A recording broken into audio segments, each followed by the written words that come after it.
Pastor Moisés, o senhor voltou para Jesus, teve uma experiência marcante, mas como foi o momento que o senhor se despertou para o ministério da palavra, para o ministério da pregação? Como falamos anteriormente, o chamado não é humano, o chamado é divino. Não é alguém que olhou para você, a partir de hoje eu vou investir para você ser um pregador. Tem muita gente que investe, faz um curso e nunca consegue ser nada. Algumas coisas que eu falo, ela é... As pessoas que acreditam mais na questão de só da preparação humana nunca vão concordar com o que eu falo. Porque como eu disse, eu sou um pregador pentecostal, de fé pentecostal. E eu acredito que a vocação vem antes do conhecimento. Eu acredito piamente que uma pessoa pode ser extremamente preparada sem ser vocacionada.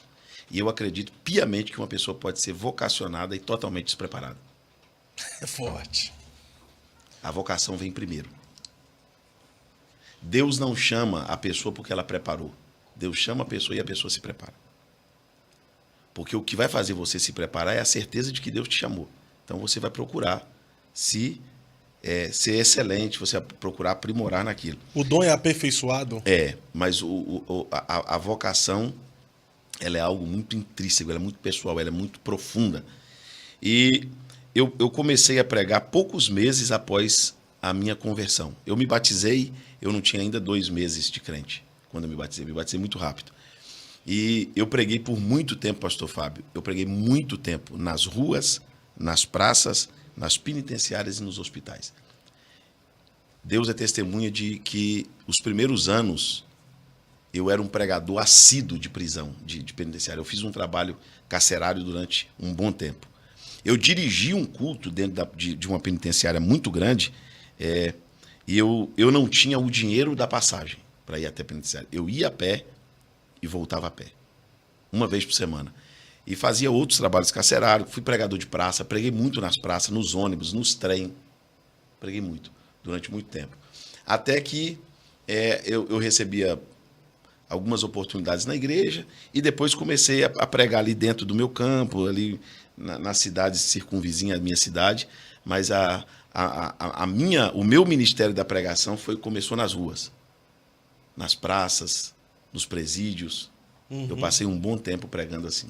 Mas era uma chama que queimava em seu coração? Como é que o senhor se descobriu como pregador? Pregador de rua, de ônibus, enfim? Eu sentia um desejo ardente de pregar. Eu passei a ler a Bíblia, que a Bíblia por si só, ela é suficiente. Tem pregadores da antiguidade que nunca leu uma literatura.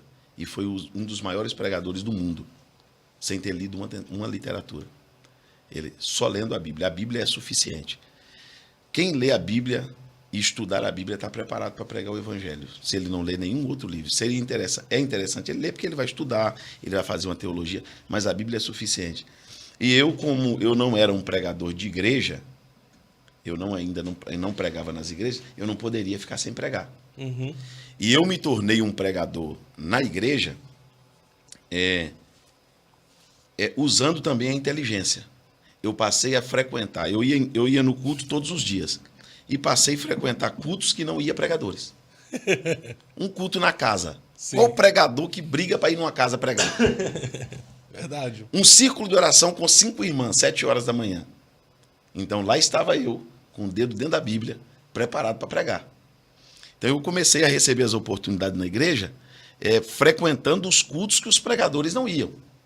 Sim. É muito fácil um pregador começar, querer começar a pregar em congresso, querer começar a pregar no culto de domingo, já começar a pregar recebendo convite, aí é muito fácil. E tem aqueles também, eu querendo falar mal dos outros, mas não. Mas tem realmente aqueles que o pai já é um pregador influente e o filho começou a pregar e ele já começa a indicar o filho para grandes eventos, grandes congressos. Né? Esse ainda teve mais sorte, né, de ter um pai pregador, né? Eu não tive. Então, teve muita sorte. Então eu comecei a pregar, eu preguei muito eu, na verdade, sou filho do círculo da oração. É o trabalho que eu mais preguei nos meus primeiros anos de fé. Consagração. Culto ao ar livre. Eu preguei muito em culto ao ar livre. Muito. O meu pastor, ele me deu uma missão de capinar um lote. Eu tive que capinar o lote. E toda quinta-feira, num horário mais sem nexo, quinta-feira, 3 horas da tarde, a gente tinha que fazer um culto lá, no lote vago. Eu e um irmão chamado Frederico, que ele que colocava o ritmo no hino da harpa. Ele não cantava o hino na música que é do hino. Ele inventava a melodia do... Ele pegava a letra e punha a melodia dele. Ai, ai. Uma vez parou um bêbado, pediu para cantar 5 hinos. Eu falei, hoje a gente ganha uma alma para Jesus. Terminou os 5 hinos e ele foi embora. Ele se converteu. Não se converteu, não.